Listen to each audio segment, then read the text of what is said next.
মুসলমান, সালমানপুর এলাকার কোনো মানুষ যদি হার্ট অ্যাটাক করে, কোনো মানুষ যদি স্ট্রোক করে, ঢাকা মেডিকেলের মধ্যে নিয়ে যাওয়া হয় 24 ঘন্টার জন্য 65 থেকে 1,25,000 টাকা পর্যন্ত মেডিকেলের মধ্যে আইসিইউর বিল দেওয়া লাগে। কিন্তু আমার আল্লাহ এত দয়ার আল্লাহ, আমার আল্লাহ এত মায়ার আল্লাহ, আল্লাহ দয়া কইরা মায়া কইরা আপনার হায়াতটা বাড়াইয়া দেন আল্লাহর প্রশংসা করার কারণে। জোরে বলেন না সুবহানাল্লাহ। সাহাবায়ে কেরাম বলে নবী আপনার কাছে জানতে চাই, আপনি বলেন না আমার আল্লাহ তাআলা আর কি নিয়ামত দান করে? আমার নবী বলে 2 নাম্বার, আমার আল্লাহ তাআলা বান্দার রিজিক বাড়ায়া দেয়। মানে যদি অভাবের মধ্যে থাকে আমার আল্লাহ তাআলা বান্দার অভাব অনটন দূর করে দেয়। 3 নাম্বার, বান্দা যদি মুসিবতের মধ্যে থাকে আল্লাহ তাআলার প্রশংসা করে, আমার আল্লাহ তাআলা বান্দার মুসিবত থেকে উদ্ধার করে। 4 নাম্বার, কঠিন কোন রোগের মধ্যে আক্রান্ত হইয়া আমার আল্লাহ তাআলার যদি বান্দা ডাক দেয়, আমার আল্লাহ তাআলা বান্দার ডাকে সাড়া দেয় এবং বান্দাকে প্রশংসার কারণে বান্দার অসুস্থতা দূর করে দেয়। 5 নাম্বার, আমার আল্লাহ তাআলা বান্দারে কেমন উপকারে লাগে জানো? আমার আল্লাহ তাআলা বান্দাটারে ঈমানের সাথে মরণ দান করে। জোরে বলি সুবহানাল্লাহ। এ মুসলমান, এ সালমানপুরের বাবা, আশেপাশে এলাকা থেকে আগন্তক আমার যুবক ভাইরা, মুরব্বী বাবাজিরা, এই ঈমানি মরণের ব্যাপারে আমি আজকের মাহফিলে আপনাদের কাছে বয়ান করব। একটু মূল্যবান সময় আপনারা আমার বয়ানটা শ্রবণ করবেন। তার আগে আপনারা বলেন আল্লাহ তাআলার প্রশংসা করলে লাভ আছে না নাই? ওই আল্লাহ তাআলার প্রশংসা কেমনে করতে হয় হযরত সালমান ফারসি রাদিয়াল্লাহু তাআলা আমার নবীকে প্রশ্ন করে, মায়ার নবী, দয়ার নবী, আপনি বলেন না আল্লাহ তাআলার প্রশংসা কেমনে করে? আমার নবী কই 1 নাম্বার বিতেলাওয়াতিল কোরআন, আল্লাহ তাআলার কোরআন তেলাওয়াতের মাধ্যমে আল্লাহ তাআলার প্রশংসা করা যায়। 2 নাম্বার, আল্লাহ তাআলার ইবাদতের মাধ্যমে আল্লাহ তাআলার প্রশংসা করা যায়। আসেন আমরা সবাই মুহাব্বতের আওয়াজে আল্লাহ তাআলার কোরআনের তেলাওয়াত করি আর জোরে জোরে পড়ি। আউযু বিল্লাহি মিনাশ শাইতানির রাজীম।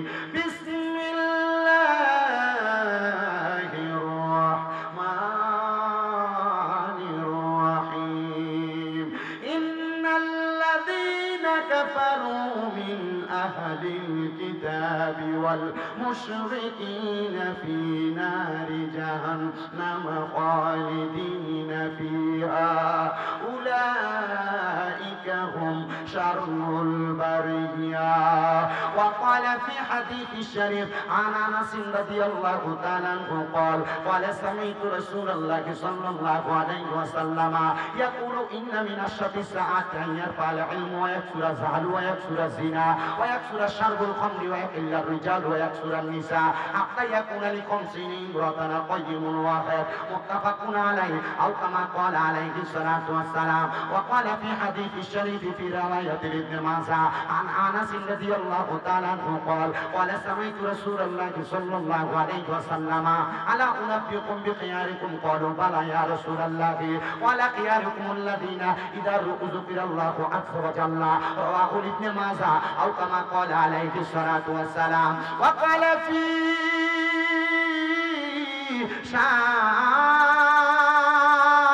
شان حبيبه ومحبوبه ومعشوقه مخبرا وآمرا إن الله وملائكته يصلون على النبي يا أيها الذين آمنوا صلوا عليه وسلموا تسليما.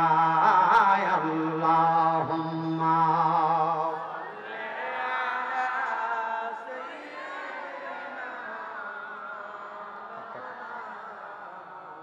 وعلى آله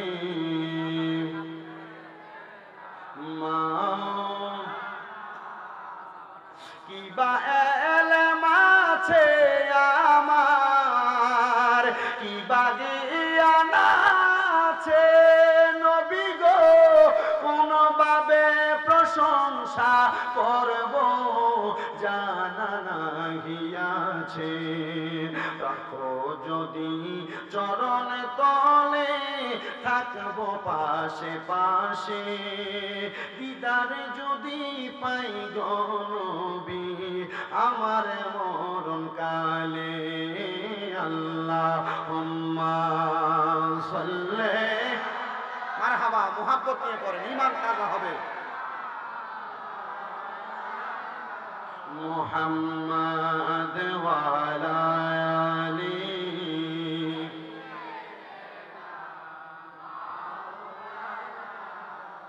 কোদাল দিয়ে খুঁড়িয়া মাটির একটা ঘর বানাই, সে ঘরেতে থাকতে হবে একা একা নিরালায়। কথা বলেন, সেই ঘরের নাম কি? সেই ঘরেতে আপন বলতে কেউ তো তোমার থাকবে না, আপন যিনি হবে তিনি শাহে মদিনা। আল্লাহুম্মা সাল্লি,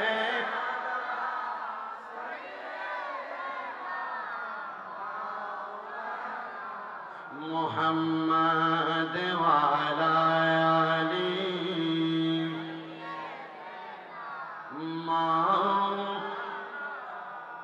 লা ইলাহা ইল্লাল্লাহু, লা ইলাহা, ও লা ইলাহা,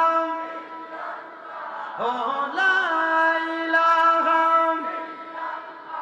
ও লা ইলাহা ইল্লাল্লাহ, লা ইলাহা, হাসবি রব্বি জাল্লাল্লাহ, মা ফি কলবি গায়রুল্লাহ। পড়েন, হাসবি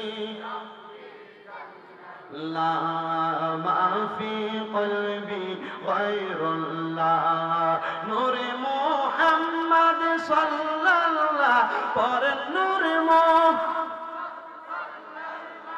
ও লা ইলাহা ইল্লাল্লাহ, লা ইলাহা ইল্লাল্লাহ, লা ইলাহা। বন্ধু নামাজে রোজা চাইরো না কেহ, মা বাবার খেদমত চাইরো না। বলেন, নামাজ রহনা কেহ, মা বাবার খেদমত চাইরো না। আমার নবীজির দুরূদ বইল না, বলেন নবীর, আমার নবীজি তোমায় ভুলবে না। লা ইলাহা ইল্লাল্লাহ, লা ইলাহা, হায়রে অনেক দূরে মদিনা, আমরা কেমনে যাব জান। সালমানপুরের মানুষ মদিনা যাইতে চাই কি চাই না? যারা যারা মদিনা যাইতে চায় একবার জোরে বলেন আল্লাহু আকবার। আওয়াজ দিয়ে মদিনা যাইবেন, পেছনের মানুষটা মদিনা যাওয়ার আওয়াজটা কেমন আসতে দেয়। আমার দিকে তাকায় দেখেন, আমার মাথার বাপরি চুল ছিল, লম্বা লম্বা চুল। আমি মদিনা শরীফের মধ্যে যাওয়ার পর মক্কায় যা হজ কইরা আমি আমার লম্বা চুলগুলা নবীর সুন্নত আদায় করার সাথে পালাইয়া দিছি। কিন্তু জানেন রে বাবা, ওই মদিনা শরীফের মধ্যে যে সালাম দিলে কত মজা পাওয়া যায়, কত আরাম পাওয়া যায়, কত বরকত পাওয়া যায়। আমি যেই দিন আমার নবীর রওজা মুবারকের সামনে দিয়া প্রবেশ করতেছি, বাবু সালাম নামক একটা দরজা, ওই দরজা দিয়ে মদিনা শরীফের দিকে প্রবেশ করলে নবীর রওজা মুবারকটা যখন সামনে আসে, আমি তাকায়া দেখলাম কত দাড়ি পাকা মুরব্বী বাবারা, কত যুবকের দলেরা আমার নবীর রওজা মুবারকের মধ্যে সালাম দিতেছে। কিন্তু আমার সাথে একজন ভাই যখন সালাম দেয়, আমি দেখলাম তার চোখটি পায়ে পানি পড়ে। আমি তারা জিগাইলাম, ভাই নবীর রওজায় সালাম দেন, কাম দেন কেন? এ আমার উল্টে কই, হুজুর আপনার চোখে তো পানি দেখা যায়। আমি কইলাম, এটাই দুনিয়ার কোনো কিছু পাওয়ার জন্য কান্না না রে, এটা কান্না হইল আমার জীবনের সবচাইতে বড় একটা শখ ছিল। আমি আমার জীবনে যা কামাই করি আর না করি, আমি আমার মরণের আগে একবার মক্কা মদিনা যাইমু। আমি এই জন্য কান্দি, আল্লাহ এত সকাল এত তাড়াতাড়ি আমার দোয়াটা কবুল করবে আমি তো জানি না। আমি মদিনা শরীফের মধ্যে রাসূলের পাকের রওজা মুবারকে সালাম দিয়া আমি আমার 7 দিন পর্যন্ত 5 ওয়াক্ত নামাজের পরে নবীর রওজা মুবারকে সালাম দিছি। কিন্তু আমি নবীর রওজা মুবারকে যেই দিন লাস্ট সালাম দিয়ে বিদায় নিয়ে চইলা যাব, আমি আমার আমার নবীর রওজার সামনে দাঁড়ায় দাঁড়ায় বলছি, নবী গো, ও দয়ার নবীজি, আমার মনে শখ ছিল আপনার রওজা মুবারকে সালাম দিমু, কারণ আপনি নবীর উম্মত দাবি করি, আপনি নবীর রওজা মুবারকের সামনে না আসলে মনের কষ্টটা পূরণ হবে না। আবার আমার নবী হাদিস শরীফের মধ্যে কয়, মান যারা কবরি ওয়াজাবাত লাহু শাফাআতি ইয়াউমাল কিয়ামা, যেই ব্যক্তি আমি নবীর রওজা মুবারক জিয়ারত করলো তার জন্য সুপারিশ করা আমি নবীর জন্য ওয়াজিব হয়ে যায়। মানে নবীর রওজায় সালাম দিলে, নবীর রওজাটা জিয়ারত করলে আপনার জন্য নবী কবরে সুপারিশ করবে, আপনার নবী কবরের মধ্যে বাঁচাইব। জোরে বলেন না সুবহানাল্লাহ। ও মুসলমান, আমি আমার যেই দিন নবীজির রওজা মুবারকে লাস্ট সালাম দিছি, আমি আমার নবীজির রওজার সামনে দাঁড়ায় দাঁড়ায় বলছি, ইয়া রাসূলুল্লাহ, মায়ার নবী গো, ও দয়ার নবীজি, আপনার রওজা মুবারক দেখে আমার মনের ভিতরে একটা আশা জাগছে, আপনার রওজা মুবারক দেখতে এত সুন্দর, না জানি আপনি নবী দেখতে কত সুন্দর। আমার মরণের আগে আপনি নবী একবার আমার দিদারে মুস্তাফা দান কইরেন, আপনার দিদার যদি পাই আমার জীবন ধন্য হয়ে যাবে, আপনি নবীর চেহারা মুবারক যদি দেখি আমার জীবন ধন্য হয়ে যাবে। বিশ্বাস করেন রে বাবা, আমি আমার নবীর রওজার সামনে দাঁড়ায় দাঁড়ায় আরেকটা কথা বলছি, নবী ওয়াজ মাহফিলের ময়দানে গেলে হাজার হাজার মানুষ নিয়ে আপনি নবীর প্রতি দুরূদ শরীফ আদায় করি। কত মানুষ মদিনা আসার জন্য কান্দে, টাকার জন্য আসতে পারে না। কত মানুষ মদিনা আসার জন্য মনের ভিতরে কত আকাঙ্ক্ষা, তারা তো মক্কা মদিনা আসতে পারে না। নবী গো, তাদেরকে মরণের আগে একবার মক্কা মদিনা না দেখে মরণের ডাক দিয়েন না। আমি শুধু এই কথা বলি নাই রে যুবক ভাই, আমি আল্লাহর কাবা ঘরের কালো গিলাফটার মধ্যে দইরা দইরা দোয়া করছি, আল্লাহ আপনার কাবা ঘরের সামনে এসে এই দোয়াটা করি, যারা এখনো পর্যন্ত মক্কা মদিনা আসতে পারে নাই তাদেরকে আপনি মরণের আগে একবার মক্কা মদিনা আইনেন। ও সালমানপুরের বাবা, ও সালমানপুরের মুরব্বী বাবারা, আপনি সালমানপুরের মসজিদের ভিতরে এক ওয়াক্ত নামাজ পড়লে এক ওয়াক্তে সওয়াব পাইবেন, কিন্তু মদিনা শরীফে এমন বরকতওয়ালা জায়গা, মদিনা শরীফে এক ওয়াক্ত নামাজ পড়লে 50,000 রাকাতের সওয়াব পাওয়া যায়। নবী বলছে আপনি সালমানপুরের মসজিদে এক ওয়াক্ত নামাজ পড়লে এক ওয়াক্ত নামাজের সওয়াব পাইবেন, মক্কা শরীফে কাবা শরীফের কালো গিলাফের দিকে তাকায়া তাকায়া এক ওয়াক্ত নামাজ পড়লে আপনি 1 লক্ষ ওয়াক্তের সওয়াব পাইবেন। আরে জীবনে কতদিন বাঁচবেন, কোন দিন আপনি 1 লক্ষ ওয়াক্ত নামাজ পড়বেন? আপনার টাকার অভাব নাই, 2-3 লাখ টাকা এক লগে হইলে আপনি ক্ষেত পাথর দিয়ে একটু জায়গা কিনে রাইখা দেন। আপনার 1 লাখ টাকা এক লগে হইলে ব্যাংকের মধ্যে নিয়ে টাকা জমা দিয়া দেন। না রে বাবা না, এই টাকা পয়সা ধন সম্পদ আপনার সন্তান ব্যয় করবো অবৈধভাবে। আপনার কাছে আমার আবদার, যদি জীবনে শান্তি পাইতে চান একবার মক্কা মদিনা যান, জীবনে যদি প্রশান্তি পাইতে চান একবার মক্কা মদিনা যান। ওই মক্কা মদিনা গেলে কত শান্তি পাইবেন এটা আমি আপনার বইটা বুঝাইতে পারবো না। পর্দার অন্তরালে আমার কত আম্মুজিরা ওয়াজ শুনতাছে, হে আমার মা, তোমার স্বর্ণ গয়নার অভাব নাই, মারা যাওয়ার পরে তোমার সন্তানের বউরা, তোমার মেয়েরা তোমার স্বর্ণ গয়নাগুলো ভাগ করে নিয়ে যাবে। একটা বড়ি স্বর্ণ বিক্রি কইরা স্বামীর হাতে টাকাটা তুইলা দিয়া বলবা, আমার আপনি টাকাটা দিয়ে মক্কা মদিনা পাঠাইয়া দেন। মক্কা মদিনা যে নামাজ পড়বা শান্তি পাইবা, শান্তি পাইবা। এত মজার জায়গা, এত আরামের জায়গা, এত বরকতময় জায়গা। এই সালমানপুরের বাবারা, আপনারা বলেন আমরা সবাই বরকতওয়ালা জায়গায় যাইতে চাই কি চাই না? কারা কারা যাইতে চাই ডান হাত তুলে আমার আল্লাহরে দেখায়, আর সবাই নিয়োগ করেন আল্লাহ মক্কায় আর মদিনা না দেখাইয়া মরণ দিও না, কন্যা মক্কায় আর মদিনা না দেখ। আল্লাহ যেন কবুল করে, জোরে বলেন আমিন। যারা যারা মক্কা মদিনা যাইতে চাই জবান খুলে জোরে জোরে পড়ে, ওরে দয়াল আল্লাহ দয়া করেন, দয়াল রেনে নসিবি করেন লা ইলাহা ইল্লাল্লাহ, লা ইলাহা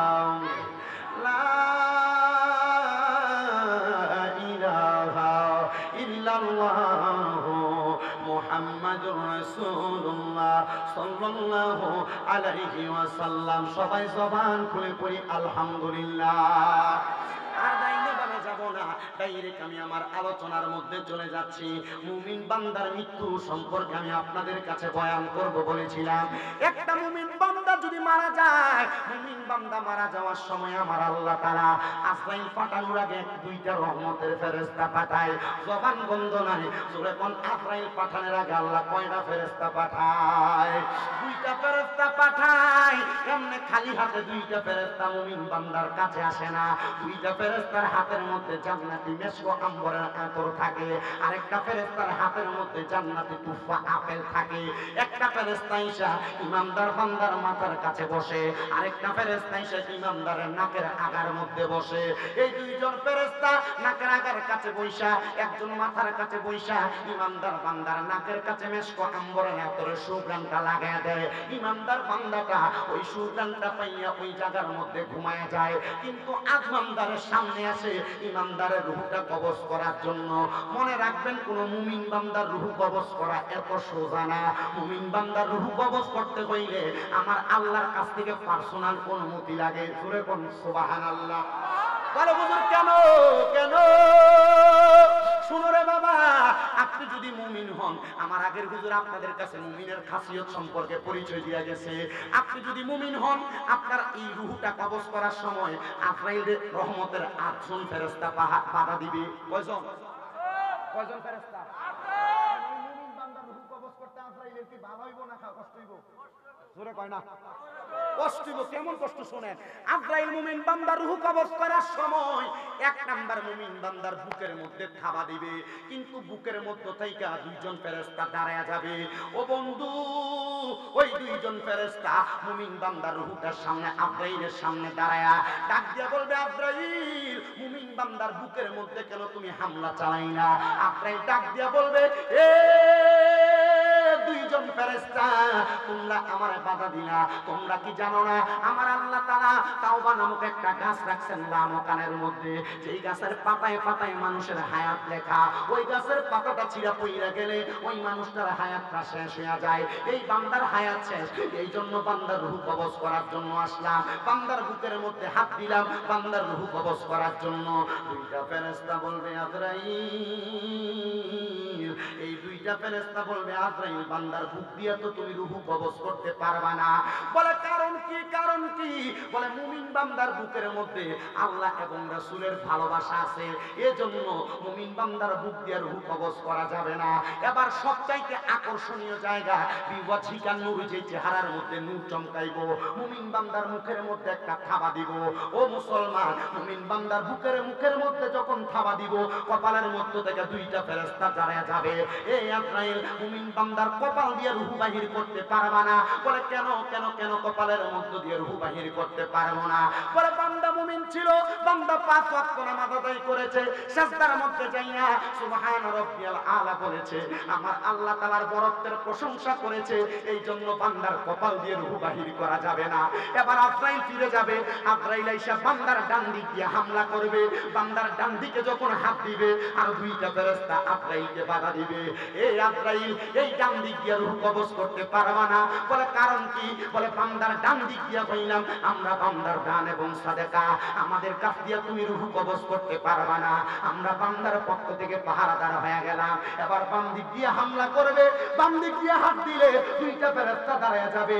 এই বান্দার বাম দিক দিয়ে রূহ কবজ করতে পারবা না। বলে কারণ কি? বলে বান্দার বাম দিক দিয়ে আমরা আছি বান্দার মা বাবার খেদমত, এই জন্য বান্দার বাম দিক দিয়ে রূহ কবজ করা যাবে না।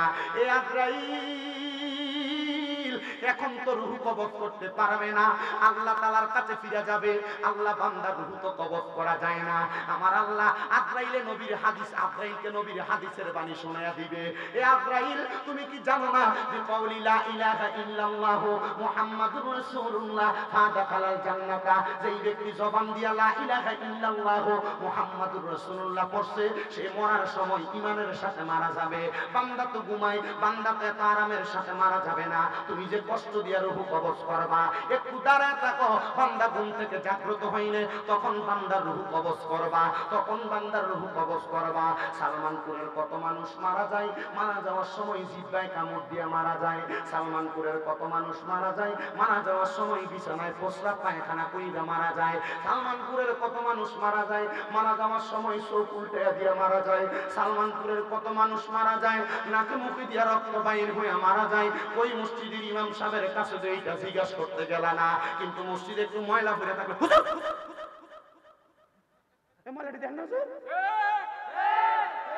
কি যদি দাঙ্গির হুজুর না হয়ে স্বামী তো সামার দাঁত ছলাই দিলাম আমি। এর লাগে আমি কোনো মসজিদে সার কি হই না। আমার জীবনে আমি 3 মসজিদে চাকরি করি। কয় মসজিদ? 3 মসজিদ। প্রথম মসজিদে থেকে সুন্দর মতো বিদায় লয়েছি। দ্বিতীয় মসজিদে একদিন শুরু করছি, হুজুর মসজিদে যদি পরিষ্কার করেন আপনি দেখেন না চাবিটা থোতা বেড়াইয়া। কারণ আমি যদি এবার এই দমক শুনে সার কি করি, এ চাকরি যদি করতে যায় তাহলে আর এটা ইমামতি তো না, এটা গোলামি হইব। কি হইব? কি হইব? আমার পিছনে ইমাম মুসল্লিরা নামাজ চলে, নামাজ আর হইতো না।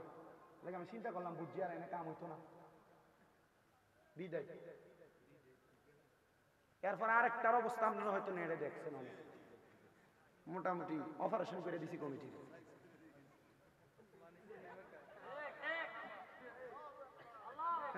তারা নাম জান এলাকায় একবার অপারেশন। এখন যেটা পড়াই এক জুমা পড়াইতে গেছি, হুজুর আমরা তো আমনে রইসাই। আমি বললাম ঠিক আছে সান, ঠিক আছে। আমি কিন্তু ওই সবসময় পড়াইতে পারতাম না, মাহফিলের সিজন আমার সমস্যা। আমি 3 জুমা পড়াই না, আজকেও পড়াইছি না জুমা, খুব জ্বরে অসুস্থ তো। তা আমার সভাপতি কল দিছে জুমার পরে, হুজুর জানি আইসেন না, আপনার ভাল লাগলে আইবেন, না না লাগলে আইবেন না। আমার কইতেছে তবে 5 জুমা আইয়েন না, 6 জুমার সময় তুই যদি 8টা মিস করেন 9 নাম্বারটা শোনাই তুই। ঠিক আছে। আমি তো আপনারা কিছু হয় না হুজুর, কিছু হইলে এটা আমরা দেখি। আমি আমার ক্লাসমেটে পাঠাইছি, তুই পড়া, আমার শরীর ভালো না। কালকে মাহফিলের স্টেজ থেকে নামার পর বানসারামপুর আমার হাত পা একবার বইটা আসছে, প্রচন্ড জ্বর। আমি কিন্তু মাহফিল একটা কইরে এখানে আসছি, আমার খুব কষ্ট হয়। কালকে আমার 3টা মাহফিল, আমি জানি না। আমি আসার সময় আমার একজন খাস উস্তাদ, যিনি এমন যে চোখ বন্ধ করলে অনেক কিছু বলতে পারে, কুমিল্লা সুজানগরের বকশিয়া জামে মসজিদের খতিব সাহেব মাওলানা আব্দুল মান্নান। হুজুরে আমি গাড়ি দেখা এটা দরজাটা খুলে নামে গেছি, হুজুর আমার জ্বর, কেমনে ওয়াজ করবো জানি না, একটু দোয়া করে দেন। হুজুর কি করে? তোদের ফদিসে এখনো পর্যন্ত শরীর ঠিক আছে, দোয়া করেন যেন এখন থেকে ঠিক থাকে। তা আমার কথা যে এইটা আর কি, মসজিদ কমিটি আমার চাকরি দেওয়ার সময় শিখেছে বেতন কত দেওয়ান লাগবো। আমি কই বেতন কত দেওয়ান লাগবো? আপনারা আমাদের তো দিতেন, পারতেন না, আমি চাইলে আপনারা দিয়েন। তারা দেয় আমার, মাশাল্লাহ দেয় 1000 করে প্রতি জুমা। আমি আজ পর্যন্ত কিছু কইছি না। 1000 আমি বাইর যাওয়ার আগে শেষ হয়,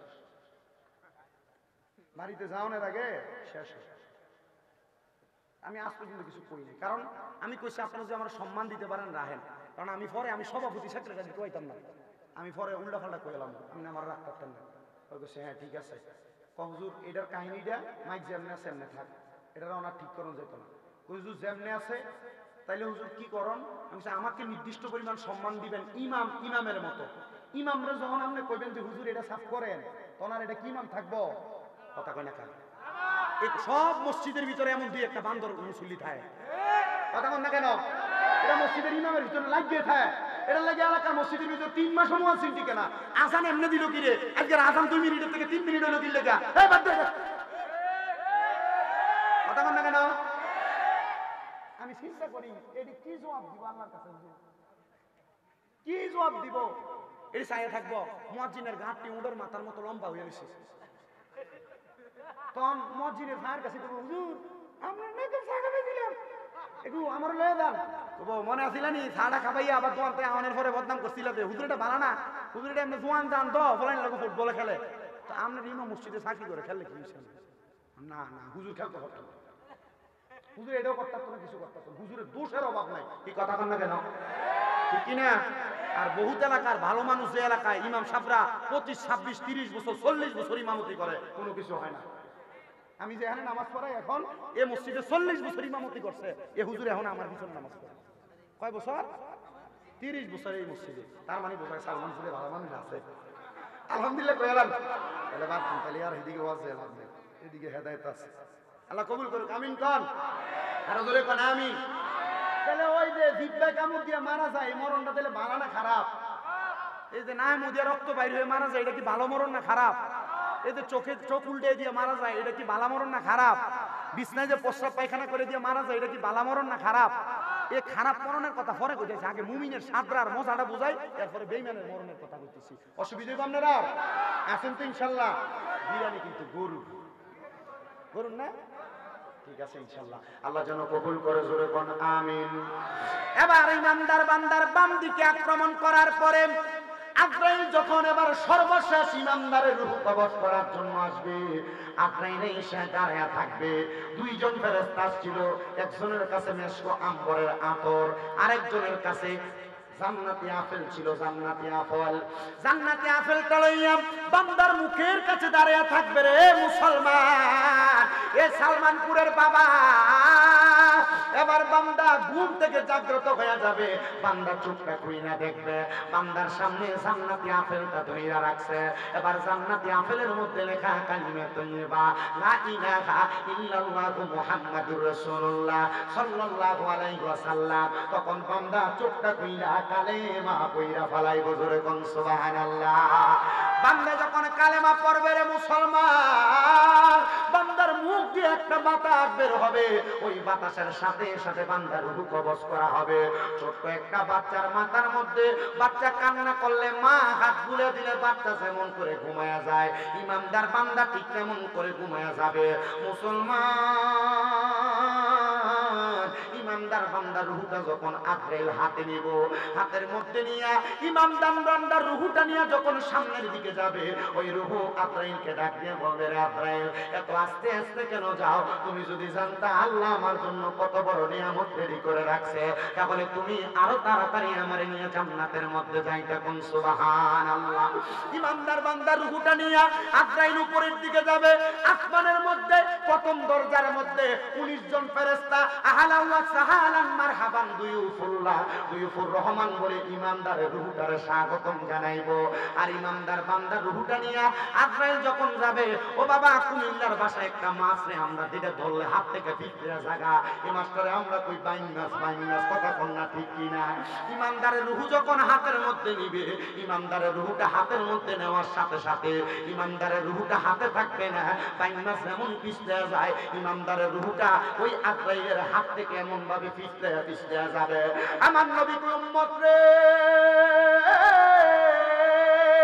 ইমানদারের রূহটা রাখার জন্য জান্নাতের মধ্য থেকে স্বর্ণ এবং রূপার পেয়ালা নেওয়া হবে, কিন্তু স্বর্ণ রূপার পেয়ালার মধ্যে ইমানদারের রূহটা থাকবে না। আরে বাবা, পানির পাত্রের মধ্যে যদি পানিটা ছাইরা দিয়া, মোট উপরের কলটা ছাইরা দিয়া আপনি যদি পানি ছাইরা দেন, পুরার পরে দেখবেন পানি উতরে উতরে উপরের দিকে পড়তেছে। ইমানদারের রূহটা তখন পাত্র থেকে এমন ভাবে উতরে উতরে পড়তে থাকবে। এবার আজরাইল বলবে, আল্লাহ, ইমানদারের রূহটা কোন জায়গার মধ্যে রাখবো? আমার আল্লাহ বলবে, আজরাইল, তুমি কি জানো না আমি আল্লাহ ঘোষণা করেছি, ওয়ালা তাকুলু লিমান ইউকতালু ফি সাবিলিল্লাহি আমওয়াত বাল আহইয়াউ ওয়ালাকিন লা তাশউরুন। যারা মুমিন বান্দা, যারা আমি আল্লাহর রাস্তার মধ্যে চলে গেছে, তারা মরা না, বাল আহইয়াউ, তারা জিন্দা, ওয়ালাকিন লা তাশউরুন। এদেরকে যারা মরা বলে এরা নির্বোধ, এরা বোকা, এরা বোঝে না। এবার বলেন মুমিনরা কি মরা না জিন্দা? তো আপনি কেমন মুমিন হওয়া লাগবে? মুমিনের খাসিয়ত, মুমিনের চরিত্র কি, ওইটাও বলবো ইনশাআল্লাহ। আল্লাহ কবুল করেন, জোরে পড়েন আমিন। এবার মুসলমান ইমানদার বান্দা গভীর মনোযোগ দিয়ে বয়ানটা শ্রবণ করার চেষ্টা করেন। অনুরূপ ভাবে যখন বেঈমান বান্দার রূহ কবজ করার জন্য আজরাইল আসবে, কেউ বাধা দিবে না। আজরাইল আসার আগে এই বেঈমানের সামনে দুইটা ফেরেশতা আসবে, কিন্তু ওই দুইটা ফেরেশতার চোখের রং হইব নীল কালারের। ওই নীল চোখওয়ালা ফেরেশতাদেরকে দেখা বেঈমান বান্দা বিছানার মধ্যে প্রস্রাব পায়খানা করে দিবে। হায়রে বেঈমান বান্দা বিছানার মধ্যে প্রস্রাব পায়খানা করে দিবে। এবার আজরাইল যখন বেঈমান বান্দার সামনে আসবে, আজরাইলের সঙ্গে বেঈমান বান্দা মুখ দিয়ে কথা বলার চেষ্টা করবে, মানে আজরাইল আমারে আরেকটু সুযোগ দাও, আমার রূহটা পরে কবজ করবা, আমি মৃত্যুর জন্য একটু প্রস্তুতি গ্রহণ করি। তখন বান্দার এই দুই চোয়ালের মাঝখানে জিহ্বাটা কামড় করে আটকে যাবে। এবার চোখের ইশারা দিয়ে বোঝানোর চেষ্টা করবে, বেঈমান বান্দার চোখগুলা উল্টে যাবে। বেঈমান বান্দা তখন আর চোখ দিয়ে কোনো ইশারা ইঙ্গিত করতে পারবে না। এবার আজরাইল বেঈমানের রূহটা কবজ করার জন্য বেঈমানের বুকটার মধ্যে যখন থাবাটা দেখো না তুমি মিশাল মারে, বেঈমানের বুকটার মধ্যে যখন হামলা চালাইবো, আক্রমণ চালাইবো, বেঈমান বান্দার বুকের মধ্যে দিয়ে আক্রমণ করার সাথে সাথে বান্দার ডরে এই জায়গার মধ্যে বান্দার হাতের শাহারত গুলা, পায়ের শাহারত গুলা, গাড়ের শাহারত গুলা ঠাস ঠাস ঠাস ঠাস করে ছিঁড়ে যাবে। তখন বান্দার রক্ত চলাচল করতে পারবে না, বান্দার নাক এবং মুখ দিয়ে রক্তগুলা বের হয়ে পড়বে। একটা বার চিন্তা করো, এমন কষ্টের মরণ যদি তোমার দেওয়া হয়। সাহাবায়ে কেরাম আমার নবীরে প্রশ্ন করে, নবী এমন কষ্টের মরণ আর কেমন কষ্ট পাওয়া যাবে আপনি বলেন না। বলে একটা জীবিত বকরিরে জীবিত অবস্থায় লটকায়া শরীরের চামড়াটা জীবিত খুইলা ফেললে টাইনা টাইনা যত কষ্ট হয়, একটা বান্দার রূহ কবজ করার সময় বান্দার তার চাইতে আরো বেশি কষ্ট হয়।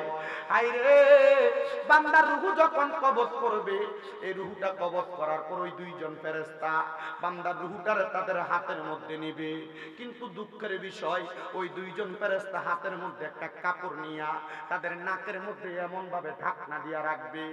এবার ফেরেশতারা প্রথম আসমানের দরজার মধ্যে যাবে। প্রথম আসমানের দরজায় বলছিলাম 19 জন ফেরেশতা ইমানদাররে স্বাগতম জানাইছে, কিন্তু বেঈমান বান্দা বেআমল বান্দারে যখন প্রথম আসমানে নিয়ে যাবে, বেঈমান বেআমল বান্দারে ওই 19 জন ফেরেশতা মুখ থেকে থু থু নিক্ষেপ করবে।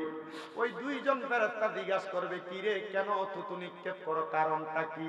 বলে তোমরা নাকের মধ্যে কাপড় লাগাইলা কেন? বলে বান্দা গুনাহ করতে করতে, হারাম খাইতে খাইতে, পরের হক খাইতে খাইতে বান্দার রূহটা দুর্গন্ধযুক্ত রূহ হয়ে গেছে, এই জন্য বান্দার রূহের দুর্গন্ধ আমরা সহ্য করতে পারি না। ও সালমানপুর এলাকার সুদখোরেরা, সুদ যে তোমরা খাও, গোশখোরেরা গোশ যে তোমরা খাও, পরের হক যে তোমরা খাও, মরার পরে তো তোমরা রূহটা একটা দুর্গন্ধযুক্ত ময়লা রূহ হবে। এবার আপনারা কোনপুরা সালমানপুর এলাকায় এমন বালা মানুষ আছে না? না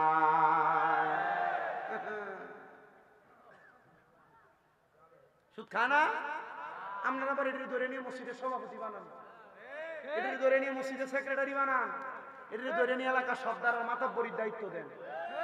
যদি জিঙ্গা খিচুড়ি তারে সভাপতি বানালি কা, হ্যাঁ মসজিদের সাপ ডালাই দিতে যে রডটি লাগছে বেড়া দিছে, কথা কয় না কেন? মসজিদের প্রথম কাদের মসজিদের যে টাইলস কি এটি বেড়া দিছে, এর লাগে বেড়া সভাপতি, কথা কন না কেন? আবার সাধুয়ানে বয়ে দেখবেন লম্বা লম্বা কথায় সুদখোরেরা কয়, কথা কন না কেন? আছে না এমন অবস্থা?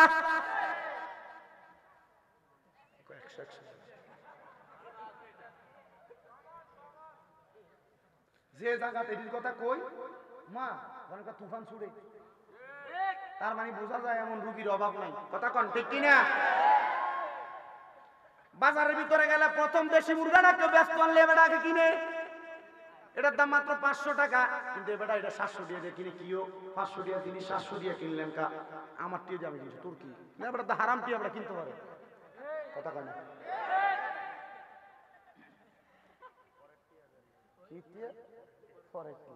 আসেনি এ সুদখোররা কয়েকটা শাস্তির কথা শোনেন। এটি কবরে যাওয়ার পর কইটা, এটি কবরে যাওয়ার পরে আল্লাহ তাআলা এমন ভিডিও ডাইরেক্ট ভিডিও, হুজুর এই যে কয় না হুজুর ওয়াজ করি না আমরা, সওয়াল জবাব আছে 3টা, মান রাব্বুকা ওমান দিনুকা ওমান নাবিয়ুকা, জিনা এটি ডাইরেক্ট মাইক, ডাইরেক্ট ভিডিও, এবং একদিন না তো টানা সর্বনিম্ন 3000 বছর ফিরবো। তিরমিজি শরীফের হাদিস, কয় হাজার বছর? হুজুর ওই হাসরের ময়দানের একদিন আর দিনের কয়দিন জানি?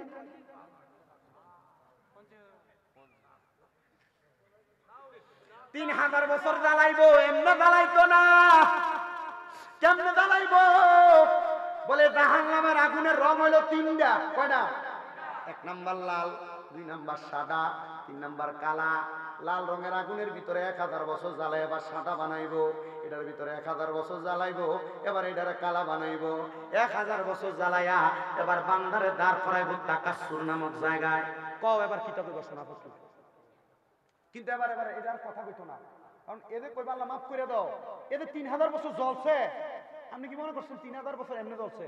আর জাহান্নামের আগুন এটা যে উত্তপ্ত, আল্লাহ রাসূল সাল্লাল্লাহু আলাইহি ওয়াসাল্লাম বলছে 500 বছর দূর রাস্তা থেকে আমি জাহান্নামের একটু আগুনের কুণ্ডলি দেখছি, এটার গায়ে তাপ আইসা লাগে। গায়ের কি আইসা লাগে? তাপ আইসা লাগে। তো 3000 বছর জ্বালায় এই যে জ্বলছে, শরীরটা পুড়ছে, 3000 বছর পর্যন্ত জ্বলতে জ্বলতে এর শরীরের অবস্থা খুব খারাপ। তখন 3বার ব্যবহার করবো মোয়ে মোয়ে মোয়ে, মানে পানি পানি পানি। তখন পানির লেগে খালি ছিলাইব। এবার সাহাবাই কেরাম বলতেছি, ইয়া রাসূলুল্লাহ পানি দেওয়া হইতো না? হ্যাঁ দেওয়া হইব। এত 3000 বছর পানির লেগে কানবো জ্বলছে, এর বুঝি পানি দেওয়া হইতো না? হ্যাঁ দিব। জাহান্নামীরা যে পানি দিব, এটা কিন্তু এমন মিনারেল ওয়াটার না,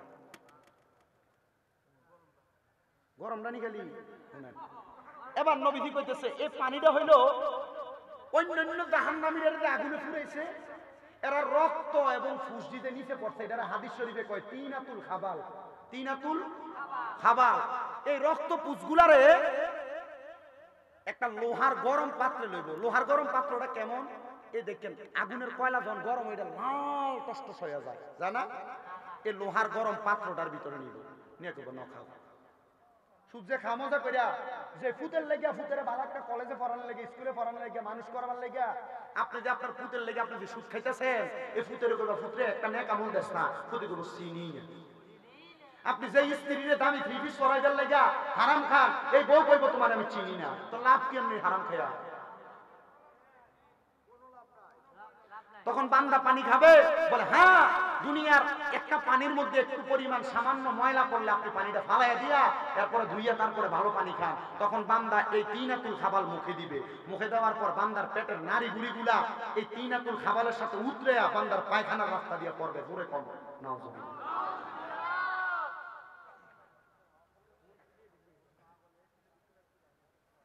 দুনিয়ার মুসলমান ইমানদারের দলেরা গভীর মনোযোগ দিয়ে বয়ানটা শ্রবণ করার চেষ্টা করেন। আমি আপনাদের উদ্দেশ্যে আর অল্প কিছুক্ষণ বয়ান করব, তারপরে বিদায় নিব। যদি আপনারা কষ্ট করে আমার সামনে বসেন, আমি বয়ানটা শেষ করব। এবার বেঈমান বান্দার রূহ যখন কবজ করা হইল, রূহটা কবজ করার পরে বেঈমান বান্দার জন্য নাকের মধ্যে ফেরেশতারা যখন নাকের মধ্যে দুর্গন্ধ লা রূহটারে নিয়ে ধইরা রাখবে, এবার বেঈমান বান্দার রূহটা নিয়ে আসমানের দিকে যাবে। আসমানের সামনের দরজা বন্ধ থাকবে, ডাইনে বামের দরজা বন্ধ থাকবে। বান্দার রূহ কোনো জায়গার মধ্যে রাখা যাবে না। বলে বান্দার ঠিকানা কোথায়? বান্দার ঠিকানা হইল ফি নারি জাহান্নামা খালিদিনা ফিহা। বান্দার ঠিকানা জাহান্নাম। সাহাবায়ে কেরাম বলে ইয়া রাসূলুল্লাহ কতদিন থাকবে? বলে আয়াতে কারিমার মধ্যে প্রমাণ দেওয়া হয়েছে খালিদিনা ফিহা, বান্দা চিরস্থায়ী বাসিন্দা হয়ে জাহান্নামের মধ্যে থাকবে। নবী গো তারা কারা? আমার নবী শিখিয়ে দেয় তারা হলো ওই ব্যক্তিরা, উলাইকা হুম শাররুল বারিয়া, এরা হইল দুনিয়ার সবচাইতে নিকৃষ্ট ব্যক্তি, বাজে ব্যক্তি, খারাপ ব্যক্তি। আপনি চিন্তা করে দেখেন আপনি কোন কোন কাজগুলা করতেছেন, ওই কাজগুলোর কারণে আপনি জান্নাতে যাবেন কিনা। আপনার বিচার অন্য কেউ করবে কেন? আপনার বিচার তো আপনি নিজের বিবেককে নিজে প্রশ্ন করলে বিচার করতে পারেন। ও মুসলমান, এমন কষ্টের মরণ আপনি নিয়েন না, আপনি একটা ইমানি মরণ নেন, ইমানি মরণ। এবার আল্লাহর হাবিব সাল্লাল্লাহু আলাইহি সাল্লাম বলে দুনিয়ার মানুষ শুইনা লও, যারা ইমানদার, যারা মুমিন, তাদের মরণ কেমন হবে? নবী গো কেমন মরণ হবে আর তাদের মরণের পরে কি নিয়ামত দেওয়া হবে? আমার নবীকে আল্লাহর কোরআন বলে ইন্নাল্লাযীনা আমানু ওয়া আমিলুস সালিহাতি উলাইকা হুম খায়রুল বারিয়া। জবান খুলে উচ্চ কণ্ঠে জোরে জোরে পড়েন আল্লাহু আকবার। নিশ্চয় যারা ঈমান আনে এবং নেক আমল করে এরাই হইল দুনিয়ার সবচাইতে উত্তম ব্যক্তি এবং ভালো ব্যক্তি। আল্লাহ তাআলা এদের মরার পরে ঠিকানা কি আল্লাহ তাআলা কি দান করবেন? আমার আল্লাহ তাআলা বলেন জাযাউহুম ইনদা রাব্বিহিম, আমি আল্লাহর পক্ষ থেকে তাদের জন্য পুরস্কার জাযা প্রতিদান হইল জান্নাতুল আদন। এই পুরস্কারটার নাম হলো জান্নাতুল আদন। শুধু জান্নাতুল আদন না, ওগো আল্লাহ জান্নাতুল আদনটা দেখতে কেমন? আমার নবীজি বর্ণনা করে আয়াতে কারিমা থেকে তাজরি মিন তাহতিহাল আনহার। ওই জান্নাতুল আদন দেখতে এত সুন্দর, ওই জান্নাতুল আদনের নিচে দিয়ে একটা নদী প্রবাহিত হয়। ওই নদীটা সাধারণ কোন নদী না, যেই নদী আপনাদের এলাকার মধ্যে সামান্য ময়লাযুক্ত পানি। আর জান্নাতুল আদনের নিচে যেই নদী থাকবে ওই নদীটার নাম হলো রজব নদী। ওই নদীর মধ্যে 4 প্রকারের পানি থাকবে। এক প্রকারের পানি হলো ইন্না আ'তাইনাকাল কাউসার। ওই 4 প্রকারের পানির মধ্যে 1 নম্বর পানি হলো কাউসারের পানি। নবী কই কাউসারের পানি কারা পান করবে? আমার নবী কয় যারা দুনিয়াতে আল্লাহ এবং তার রাসূলের মুহাব্বতের সুধা পান করেছে তারা ওই কাউসারের পানি পান করবে। 2 নাম্বার ওই পানির মধ্যে থাকবে আরেক প্রকার পানি শারাবান তাহুরা। ওই শারাবান তাহুরা হইল পবিত্র পানি। ইয়া রাসূলুল্লাহ ওই পবিত্র পানি কারা পান করবে? নবী আমার কয় উম্মত ওই পবিত্র পানি তো তারা পান করবে যারা কোনোদিন নেশা পানি করে নাই, নেশা দ্রব্য পান করে নাই। হায়রে মুসলমান, তুমি যে সিগারেট খাইতেছো তুমি চিন্তা করতেছো না। হায়রে মুসলমান, বন্ধু বান্ধবের পাল্লাই করে যে নেশা করতেছো তুমি চিন্তা করতেছো না। আল্লাহ তাআলা তোমার তো শারাবান তাহুরা পান করাবে না নেশা করার কারণে। ও মুসলমান, ও নবীর উম্মতের দল আশিক রাসূল ভাই বাবারা, সালমানপুরের যুব সমাজ মুরব্বী বাবারা, পর্দার অন্তরালের মা বোনেরা, আর 3 নাম্বার একটা পানি জান্নাতের লাবান মানে জান্নাতের দুধ দেওয়া হবে। জান্নাতের দুধ কারা পান করবে? নবীজির কাছে প্রশ্ন করা হয়। আমার নবী কয় যারা কোনোদিন পরের সম্পদ হরণ করে নাই, মানুষের সম্পদ দখল করে নাই, এরাই জান্নাতের দুধ পান করবে। নবী গো ওই ব্যক্তিগুলোর পরিচয় কি? ওই পরিচয় তো আপনারা নিজেরাই জানেন। ভাই মারা যাওয়ার পরে ভাই ভাতিজার জমি বুঝাইয়া দেয় না, মা বাপ মারা যাওয়ার পর বোনদের সম্পত্তি বালা করে বুঝাইয়া দেয় না। আপনারা কোন এমন অবস্থা বর্তমান সমাজে আছে না? মানুষের ওজনে কম দেয় আছে না নাই? জান্নাতের দুধ পান করবে, পিপাসায় মরে যাবে।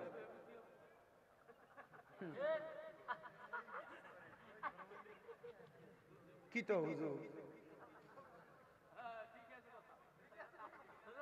ও সেদিন হায় হায় হাহাকারে পইরা যাবে ধনী, পিপাসায় পাটিবে ছাতি মগজ গলে পানি, কান্দিয়া জমিবে যত আদমের আওলাদ, আদম নবীর কাছে যাইয়া করবে ফরিয়াদ।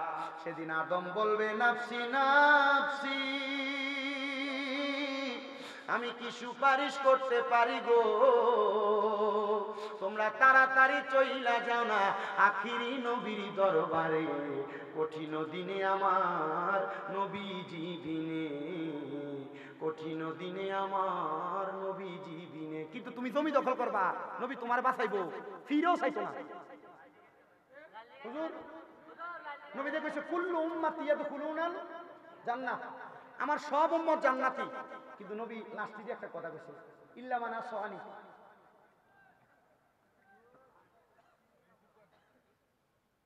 লাস্টে যে একটা শব্দ ইল্লা লাগাই দিছে, এ আমার হাতে 1 বোতল পানি, এ আমার পানি, সভাপতি শব্দ, আমারে পানি, হ্যাঁ আমারে পানি আপনি পান করতে পারবেন? পারবেন না।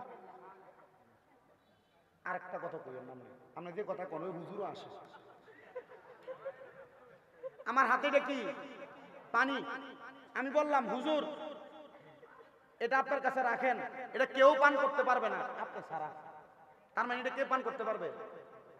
শুধু হুজুরে।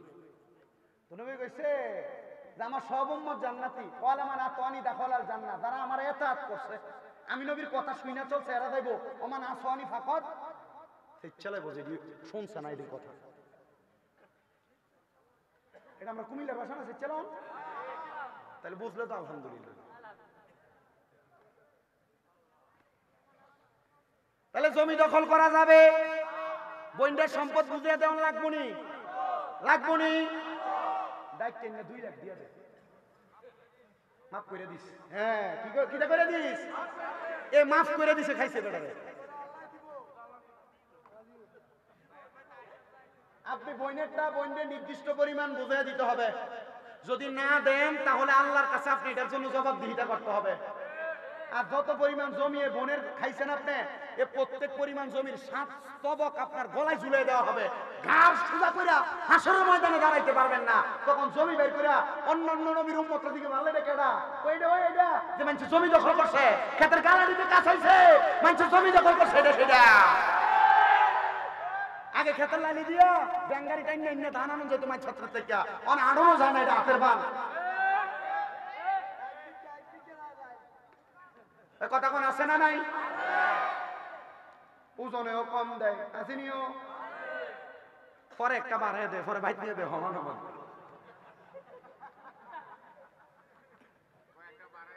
একটা গীতা বেড়ে দিছে। আল্লাহ আল্লাহ আপনারা হেফাজত করুক, জোরে কোন আমিন। বাবুরে এ ওয়াজ শুননা যাইয়া যদি আপনারা যদি এটার উপরে আমল না করেন, এ আমার এই পুরা ওয়াজ ফানিবাতের মতো। আমি কিন্তু অনেকগুলা বিষয়ে কথা বলতেছি, আপনাদের কষ্ট হইতেছে? সুদ খাওয়া হালাল মনে হয় নাকি? এটা কিন্তু কইয়া দিছি কি শাস্তি দিব। এই শাস্তি জানার পরেও যদি খায়, ফিটাটা কম না বেশি? আচ্ছা সুদ যারা খায় এরা কি জানে না এটাতে খাওয়া হারাম? কথা কন না, এটা জানেনি? জানে। আমার বাড়ি কিন্তু বেশি দূর নাই, বাখরাবাদের পরে আর কুদনপুর, আমরা এলাকার এক সুদখোরের কথা আর কি। তো এক বেটা তার থেকে 5 লাখ নিয়েছি। তো প্রতি লাখে বছরে 30,000, বছরে 30,000। এবারে টিয়া রাখছে 5 বছর। কয় বছর? 5 বছর। তো 30,000 করে 5 বছরে, প্রতি বছরে কত? 1.5 লাখ। 5 বছরে 12.5 লাখ না? এবারে বাড়ি বেচা রেছে, তার সুদের টিয়া দেওয়ানো লাগে। বাড়ি বেচানো লাগে, মানে বাড়ি বেচা সুদের টিয়া দিবে। তো এই সুদখোরের কাছে যা কইতাছে, রে ইয়া আমার তো সুদের থেকে আসলের থেকে লাভ বেশি হয়ে গেছে, ইয়া আমার এই উপরে দেই। কথা কোন না কেন আপনারা? আবার এলাকার ভিতরে এমন আর এই সুদের ব্যবসা চলে না। এককালীন 20-30 লাখ টাকা ব্যাংকে রেখে দেয়। এবারে দেখবেন কোনো কাজ কাম করে না, দোকানে বইতে কি তো খান করতে গিয়া ওই ব্যাংকে করা টিয়া রাখছে, মাসে মাসে তুললে আনি। এটার নাম দিছে না, এটি কই না, এফডিআর। কি আর এককালীন ওই যেটা যেটা জমা এটা তুলে খা। আমার আরেকটা ডিজিটাল সুদ অনকালে, এটার নাম হচ্ছে ডিপিএস। ব্যাংক কলার আমার এই শুনলে আমার কয় কোটি টাকা জানি অফার করে, আমি চিন্তা করি মাঝে মাঝে। বউ আপনারা কত সুন্দর বুঝায় কো, তুমি যে টাকা যা কামাই করে তা খাইয়া লাও, আমরা জিহুদের আবুদ্দার একটা ভবিষ্যৎ আছে না, কিছু টিয়া পয়সা রাখো না খা। এ বেড়ি হাতে এর ফার্ম দিয়ে ব্যাংকে ডিপিএস করা। ব্যাংকে কি করা? ডিপিএস করা। ডিপিএস মানে 3 বছর বা 4 বছর যদি 3 লাখ 3.5 লাখ রাখে, 5 বছর পরে এটা ডাবল হইব। এ আপনার দিল হারামের পথে নামাই। আল্লাহ তাআলা এগুলো থেকে আমরা হেফাজত করুক। আল্লাহর কসম বুক মাটিতে লাগিয়ে লাইবেন, তবে হারামের সাথে সংপৃক্ত হওয়া যাবে। কথা কন না দি, অনেকে চিন্তা করতে থাকি আমি দিয়ে কাম করে বই দিচ্ছি। অনেকে এটা করবেন আপনি, নবীজি বলে গেছে, নবীজি বলছে কিয়ামতের পূর্বে আমার উম্মতের একটা লোক বাদ থাকবে না যারা হারামে সুদের সাথে সম্পৃক্ত না। এবার সাহাবায়ে কেরাম কয় নবী মুমিনরা, কয় মুমিনরা রাস্তা দিয়ে হাঁটবো, সুদখোরের গায়ের বাতাস হলো তার গায়ে লাগবে। আপনি বুঝতে পারছেন বিষয়? আল্লাহ বুঝার তৌফিক দান করুন, জোরে বলেন আমিন। এবার সাহাবায়ে কেরাম আমার নবীজিকে জিজ্ঞাসা করে, তাইলে রাসূল জান্নাতের দুধ তারা পান করবে যারা দুনিয়ার জমিনের মধ্যে কোনোদিন পরের হক মাইরা খায় নাই, ওজনে কম দেয়, পরের হক মাইরা খান, বড় সাবধান। তাইলে বুঝলাম জান্নাতের দুধ তো তারা পান করবে যারা কোনোদিন পরের হক মাইরা খায় নাই। ইয়া রাসূলুল্লাহ, ও দয়ার নবী, মায়ার নবী, আপনার কাছে জানতে চাই 4 নাম্বার জান্নাতের মধু কারা পান করবে? আমার নবী কই উম্মত জান্নাতের মধু তো তারা পান করবে যারা কোনোদিন তাদের মুখ দিয়ে মিথ্যা কথা বলে নাই, ফায়সা কথা বলে নাই, বন্ধু বান্ধবের আড্ডায় মুখ খারাপ করে নাই, গালি দেয় নাই, তারা জান্নাতের মধু পান করবে। ও বন্ধুরা, বন্ধু বান্ধবের কথাবার্তার ছলনার মধ্যে গালিগালাজ করেন আপনারা, আর আরে বাবা জানেননি একটা বালা মঞ্চের কথাই আপনারা কয়ে দিয়া যায়। আমি যে আপনারা সালমানপুর দাওয়াত রাখছি আমার কিছু পুইটা লাগবো। আমি কইছি তুই যদি তোর মার বুকের দুধ খেয়ে থাকস সালমানপুরের মাহফিলে একবার আইবি, আমি তোমার চেহারাটা সামো কেন করবা তুমি আমার এইটাও কইয়া দিয়া যাইবা। আমি কইছি না না না, আমার ওয়াজ শুনবা, তারপর যদি ভালো লাগে আমার ওয়াজটা শুই না তুমি আমার ওয়াজের ভুলটা আমারে ধরায় দিয়া যাইবা। আর আমি মানুষ, আমি ফেরেশতা না, আমার 10টা ভুল হবে। আমি বলবো 10টা ভুলকে আপনি এখানে মাটি দিয়া একটা যদি রাইট হয় ওই রাইট ওয়াজটা আপনি মানবেন, আমল করবেন। এবার আপনারা বলেন এমন ওয়াজ মাহফিলের মধ্যে 10টা কথা যদিও ভুল হয়, একটা কথা আমি এতক্ষণে যা বলছি যদি রাইট হয়, আপনি কি ভুলটা মানবেন না রাইটটা মানবেন? আমি এটাই চাই। রাজি আছেন ইনশাআল্লাহ? এবার আমার নবী বলছেন তাহলে ফায়সা কথা, যারা বলবো তারা জান্নাতের মধু পান করতে পারবে না, যারা গালি দিবে মিথ্যা কথা বলবে তারা জান্নাতের মধু পান করতে পারবে না। তো মিথ্যা কথা বলতে সাবধান। এবার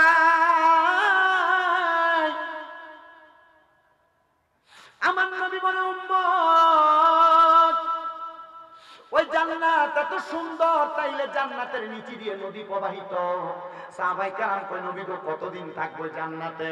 এবার আমার নবী এই জান্নাতের বর্ণনা দেয় খালিদিনা ফিহা। ও বন্ধু নবীজি বলছে চিরস্থায়ী বাসিন্দা হয়ে জান্নাতে থাকবা, কিন্তু শেষে দিয়ে একটা শব্দ লাগাই দিছে আবাদা। এই আবাদার শব্দটা বড় মারাত্মক শব্দ। জিজ্ঞাসা করো ওলামায়ে কেরাম রে, আবাদা দিয়ে আমার নবী বুঝাইয়া দিছে আল্লাহর কোরআন থেকে, মানে জান্নাতে ঢুকবো এরা জান্নাত থেকে বাইর হইতে চাইবে না। এত মজা, এত আরামদায়ক, এত শান্তির জায়গা জান্নাত। সাহাবায়ে কেরাম কই নবী গো ওই জান্নাতের মধ্যে কারা থাকবে? নবী আমার আল্লাহর কোরআন থেকে জানিয়ে দেয় রাদিয়াল্লাহু আনহুম ওয়া রাদওয়ান, যারা আমার আল্লাহর প্রতি সন্তুষ্ট, আবার আমার আল্লাহ যাদের প্রতি সন্তুষ্ট তারাই ওই জান্নাতে থাকবে। আর এরা কারা? যালিকা লিমান খাশিয়া রাব্বা, যারা দুনিয়াতে আমার আল্লাহ তাআলা তাদের রবকে বেশি ভয় করে, বেশি ভয় করে। আপনি যদি আল্লাহরে ভয় করেন আপনি কোনোদিন গুনার কর্মের দিকে যাবেন না। আপনি যদি আল্লাহকে ভয় করেন কোনোদিন আপনার দ্বারা কোনো বাজে কাজ হবে না।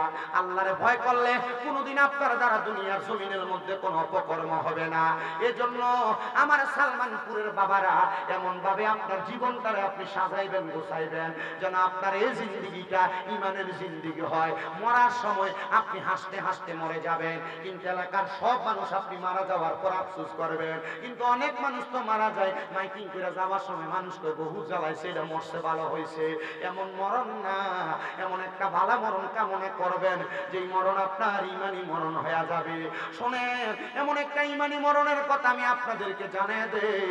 যে ব্যক্তিটার বাড়ি ছিল দামেস্ক নামক এলাকার মধ্যে, উনি বলেন ও জগতের মানুষ, দামেস্ক এলাকার মধ্যে আমি বসবাস করি কথা সত্য, কিন্তু আমার মনের মধ্যে একটা আকাঙ্ক্ষা ছিল রাহমাতুল লিল আলামিন নবীকে আমি একবার হইল ঘুমের ঘরে স্বপ্নে দেখতে চাই। কিন্তু আমার নবী কোনোদিন আমার একবারও দেখা দেয় নাই। আমি সবসময় নবীকে দেখার জন্য দুরূদ শরীফ আদায় করতাম যেন আমি নবীরে দেখি।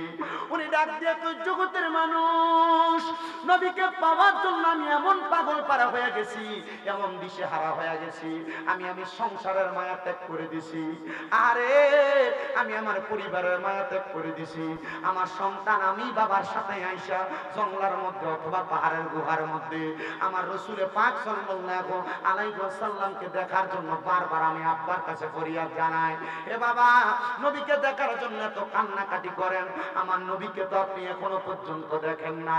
উনি বলেন কান্না করতে করতে আমি একটানা 70 বছর আমার নবীকে দেখার জন্য আমি কান্না করেছি। ও মুসলমান, আপনারা বলেন মরার আগে আমরা একবার রাহমাতুল লিল আলামিন নবীরে দেখতে চাই কি চাই না? উনি বলেন একটানা 70 বছর রাসূলকে দেখার জন্য কান্না করেছি, কিন্তু আমি আমার রাসূলকে দেখতে পাই নাই। কিন্তু একদিন আমার সন্তান আইসা কয় আব্বা এত বছর কান্দেন যেহেতু রাসূলকে দেখেন না, আপনার আজকে রাত্রবেলা আর ওই রাসূলকে দেখার জন্য কান্না করা লাগবে না। উনি বলেন আমি ধৈর্য হারা হয়ে গেলাম। ধৈর্যহারা হইয়া আমার সন্তানকে নিয়ে আমি ঘরের মধ্যে ঘুমায় গেছি। কিন্তু রে ওই দিন ঘুমানোর পরে আমি ঘুমানোর পরে স্বপ্ন দেখতাছি আমার ঘরটা নূরের আলোতে ঝলমল ঝলমল করতেছি। আরে এখন না লাইট আছে, লাইটের আলোতে ঘর আলোকিত থাকে। আগের জামানায় তো লাইটও ছিল না, কোনো আলোক সহ্য ছিল না। উনি বলে আমি আমার ঘরটারে আলোতে ঝলমল ঝলমল করতে দেইকা আমি আবার চক্ষুটা খুইলা দেখলাম আমার ঘরের মধ্যে কে জানি একজন হাজির হয়ে গেছে। ওনার শরীরটা সাদা কাপড় দ্বারা ঢাকনা দেওয়া। আমি ওনারা জিজ্ঞাসা করলাম কে গো আপনি, আপনার পরিচয় কি? তিনি আমারে কয় যেই রহমতের নবীকে দেখার জন্য 70 বছর পর্যন্ত কান্লা। কিরে পাগল, আজকে দিয়ে আমি নবীরে দেখার জন্য তুমি কান্দো না? আজকে দিয়ে তুমি আমি নবীরে দেখার জন্য দুরূদ শরীফ আদায় করো না? আজকে তুমি দিয়ে আমি নবীর উপর দুরূদ পড়ো না? উনি ডাক দিয়া কয় কি গো রাসূল, 70 বছর ডাকলাম আপনি আমারে দেখা দিলেন না, আর আজকে না ডাইকা ঘুমায় গেলাম আপনি আমার সামনে হাজির হয়ে গেলেন। উনি ডাক দিয়া কয় তুমি যখন আমি রাসূলের প্রতি দুরূদ শরীফ আদায় করতাম, আমি রাসূল নিজ কান মোবারকে মুহাব্বতের দুরূদ শুনতে পাই। মনে রাখবেন নবীজির উপর মুহাব্বতে দুরূদ শরীফ পড়লে নবীজি আপনার দুরূদ নিজ কান মোবারকে শুনতে পায়। নবীজির উপর মুহাব্বতে দুরূদ শরীফ পড়লে আপনি কোন জায়গা থেকে দুরূদ শরীফ পড়েন নবী ওই জায়গাটা চিনেন। নবীজির উপর মুহাব্বতে দুরূদ শরীফ পড়লে নবী আপনার পরিচয় জানে, মানে আপনার বাবার নামও জানে। কিন্তু মুহাব্বত নিয়ে হেলায় হেলায় দুরূদ পড়লে আমার নবী কয় ফেরেশতারা আমার কাছে ওই দুরূদ পৌঁছায়। তাহলে দুরূদ পড়ার পৌঁছানোর কবুল হওয়ার দুই মাধ্যম। মুহাব্বতে পড়লে নবী নিজ কান মুবারকে শুনতে পায়, আর যদি অবহেলা কইরা কোন রকম পড়ে তাহলে এই দুরূদ ফেরেশতারা নিয়ে পৌঁছায়। আপনারা বলে আমরা মুহাব্বতে ওই নবীর উপর বেশি বেশি দুরূদ শরীফ পড়ার দরকার আছে না নাই? আর মুহাব্বতে বলেন দরকার আছে না নাই?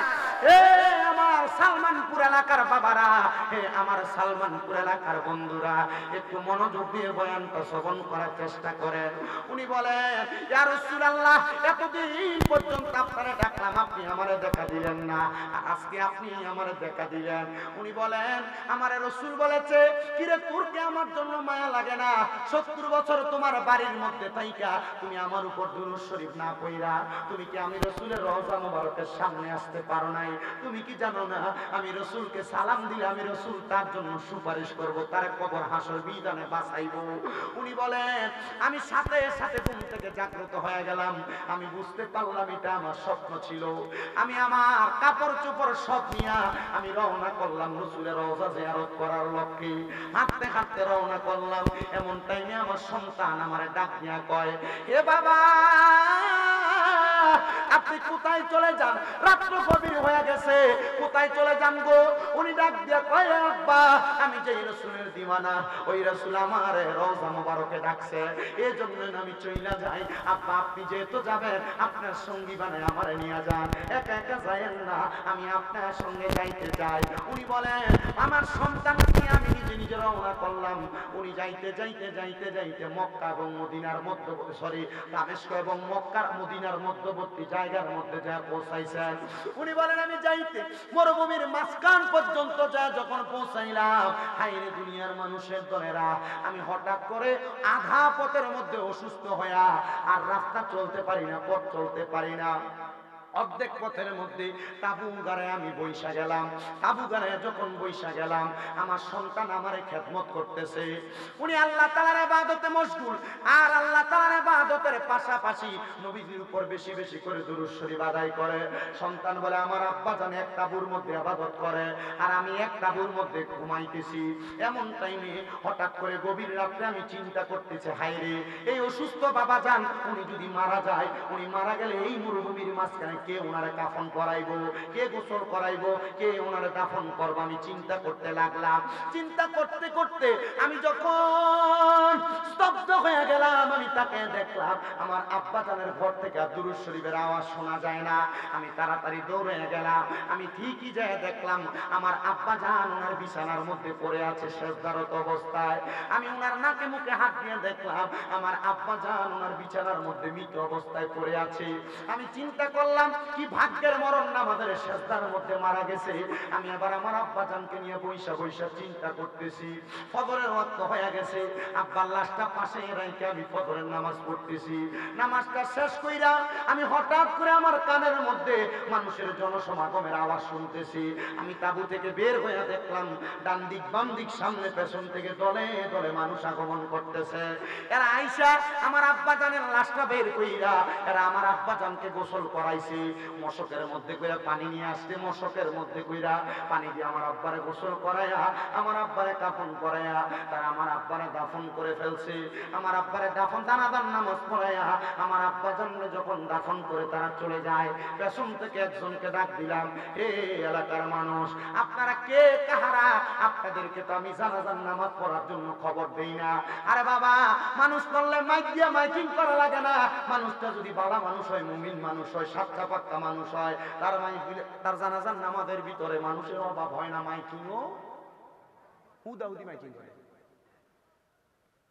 আর আমি তো কাউরে কোনো খবরও দেই নাই। কই থেকে আসছেন আপনারা?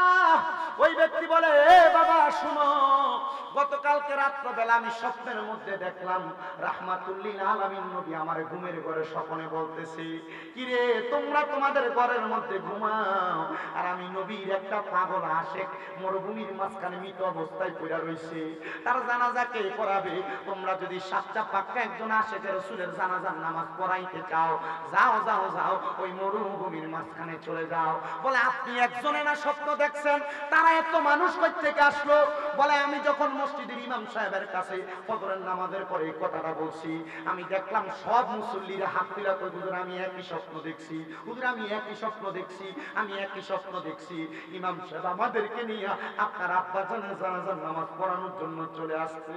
ওই সন্তান বলে, আমি আমার আব্বাজানকে জানাজার নামাজ পড়ায়া কাফন দাফন শেষ কইরা এলাকার মানুষকে বললাম, আমি এখন আর কোথায় যাব?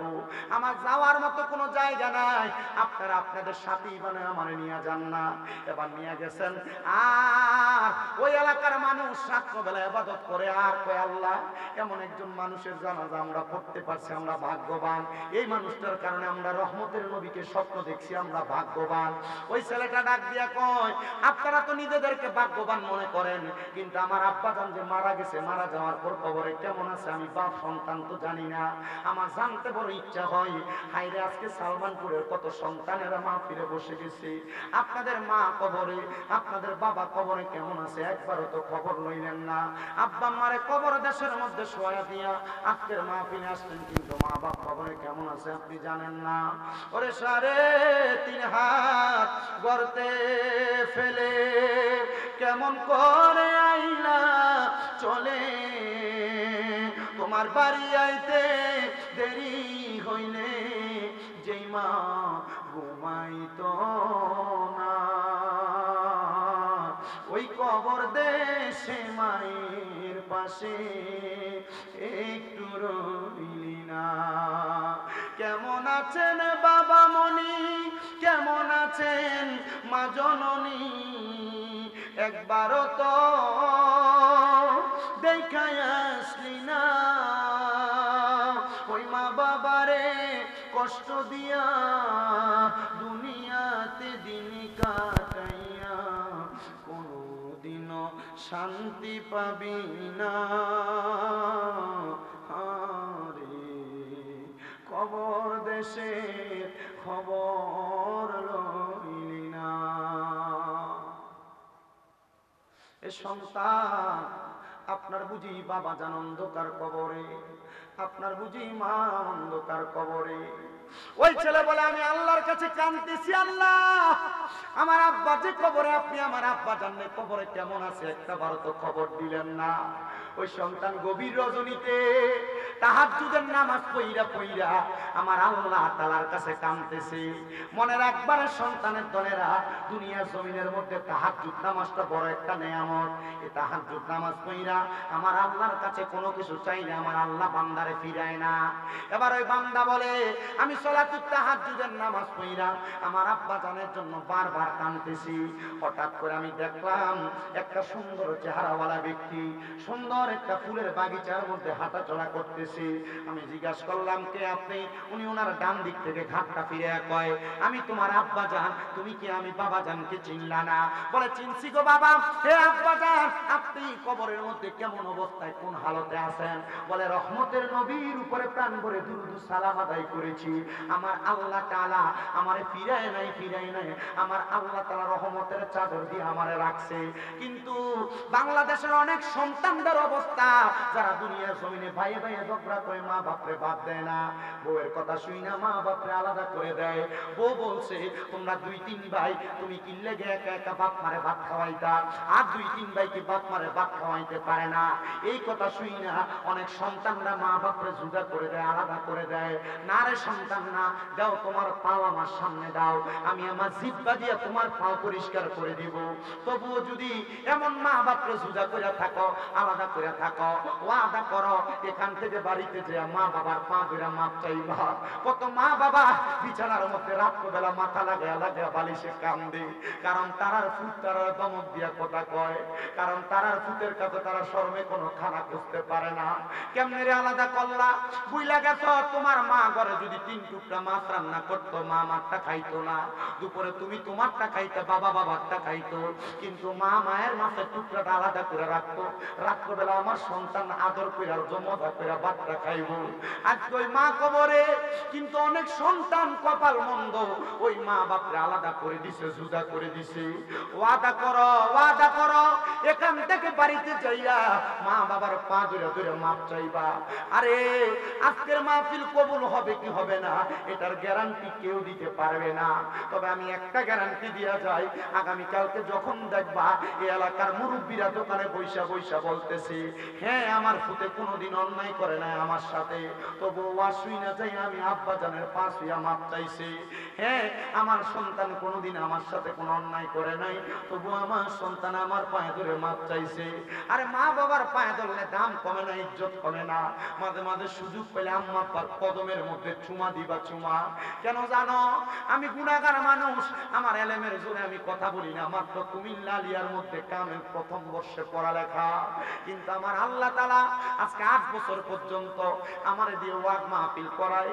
ক্লাস 6-7 শুনছি আম্মা আব্বার কদমের কাছে সন্তান ছোট হইলে সারা জগতের কাছে আল্লাহ তাআলা ওই সন্তানদের দামি বানায় দেয়। এরপর থেকে আমার আল্লাহ তাআলা আমার সম্মান বাড়াইছে, যেই সম্মানের আমি যোগ্য না।